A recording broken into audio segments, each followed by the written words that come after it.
The Wild, the Beautiful and the Damned is an exhibition about beauty, about ambition, power, lust, love and debauchery. It's about the lives and loves of the Rakehels and court beauties that lived here at Hampton Court in the late Stuart period. It's a story that we tell through the portraits, in particular by the restoration artists Peter Lilly and Godfrey Kneller.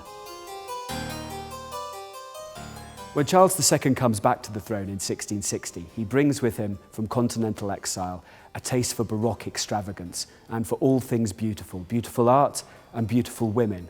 And his court becomes famous for collections of court beauties, both in the flesh and in art.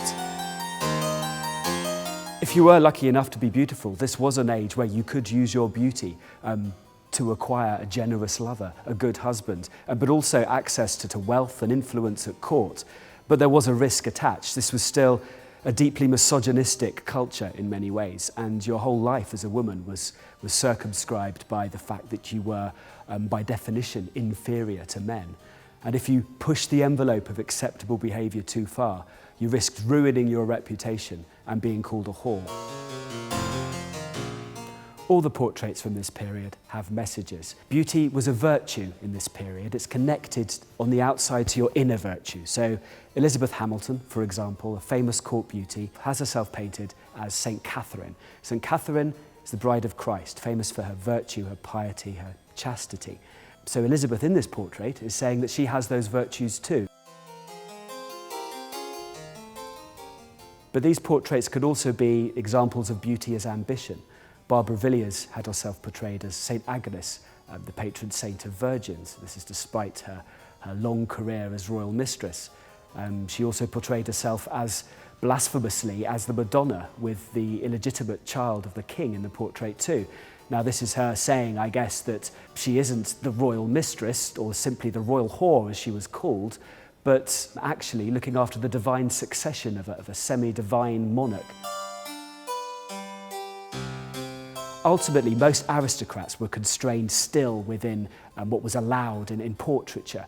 Most of them had to keep their clothes on, even if they were private commissions for their lovers. But Nell Gwyn went one stage further. There is this famous portrait of her that Charles II owned, which he kept hidden behind a landscape painting in one of his private rooms, which was of Nell naked as Venus, reclining on a bed or on a couch. And this is a painting which Nell is able to utilise the fact of her lower social origins and have this more immediately erotic, more explicit form of advertisement of her beauty. This is a really interesting and unique period in English history where you get this sexual experimentation at court, you get this wonderfully sensual portraiture for the first time in this country.